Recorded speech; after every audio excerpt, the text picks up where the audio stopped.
Oi, eu sou a Amanda e hoje a gente vai continuar estudando a lição dessa semana dos adolescentes. A gente está na lição 8, Querer e Poder, e agora eu vou ler o texto-chave. E Jesus, profundamente compadecido, estendeu a mão, tocou nele e disse: Quero sim, fique limpo. No mesmo instante, a lepra desapareceu dele e ele ficou limpo. Marcos 1, 41 e 42. Das doenças conhecidas no Oriente, a lepra era a mais conhecida e a mais temida.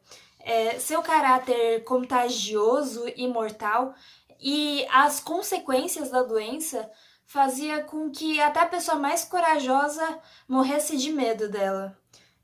As notícias de Jesus fizeram brilhar um raio de esperança no homem. E ele queria muito ir atrás de Jesus. Só que antes dele decidir fazer isso, ele ficou pensando qual seria a reação de Jesus quando ele fosse lá, né? Porque a lepra naquela época era considerada um julgamento divino, como eu disse ontem, né? Quando a pessoa tinha lepra, ela tinha que se afastar da sociedade e ela não podia ficar perto das outras pessoas e tal, né?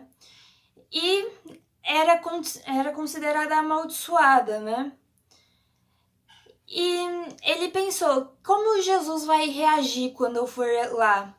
Será que ele vai me curar ou será que ele vai me amaldiçoar? Mas o que ele tinha ouvido falar de Jesus era que Jesus nunca abandonou ou mandou embora alguém que tinha ido atrás dele pedir ajuda. Então, ele foi lá atrás de Jesus. No começo ele ficou olhando de longe, né?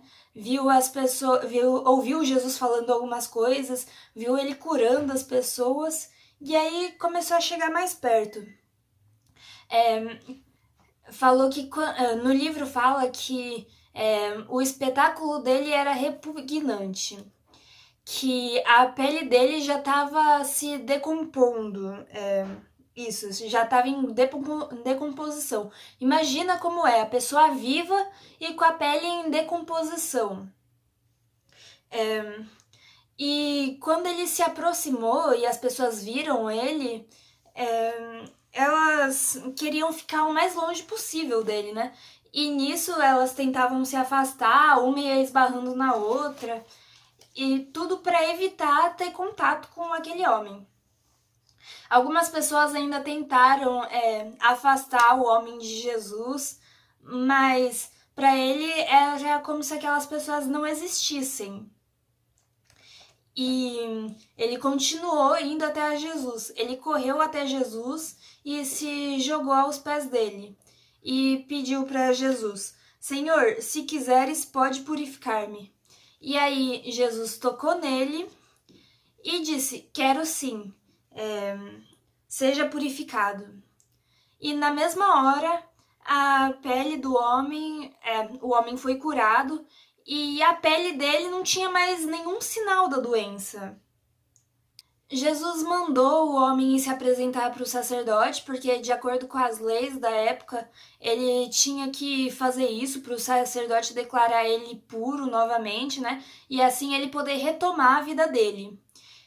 Mas além disso, ele falou para ele não contar, mas ele falou para não contar do milagre para ninguém.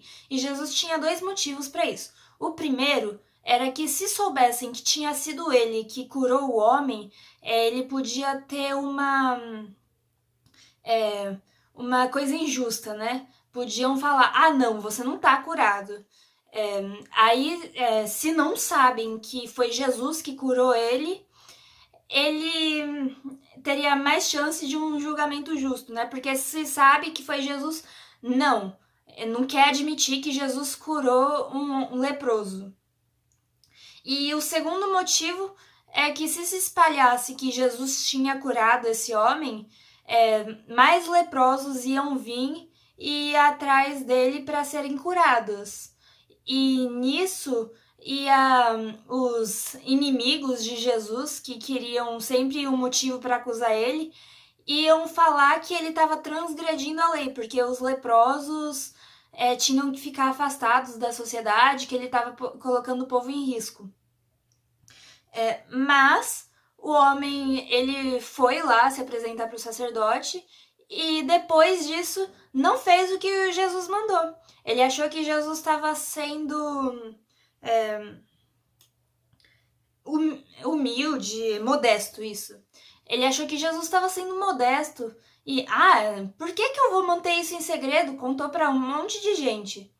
E aí, claro, as multidões foram atraídas mais ainda para Jesus. E por isso Jesus, ele não entrava publicamente nas cidades. Ele ficou um tempo sem entrar publicamente nas cidades, ficava mais afastado, nos lugares mais tranquilos, mas isso não impedia as pessoas de todos os lugares irem atrás dele. Bom, por hoje é só. Nos próximos dias a gente vai ver cada detalhe dessa história mais a fundo, vai ver as aplicações para a nossa vida. Dá um like no vídeo, compartilha para os seus amigos, ativa o sininho para a gente estudar a lição junto todo dia. Hoje a Estrelinha veio aqui para estudar junto com a gente também. E a gente se vê amanhã. Tchau, beijo!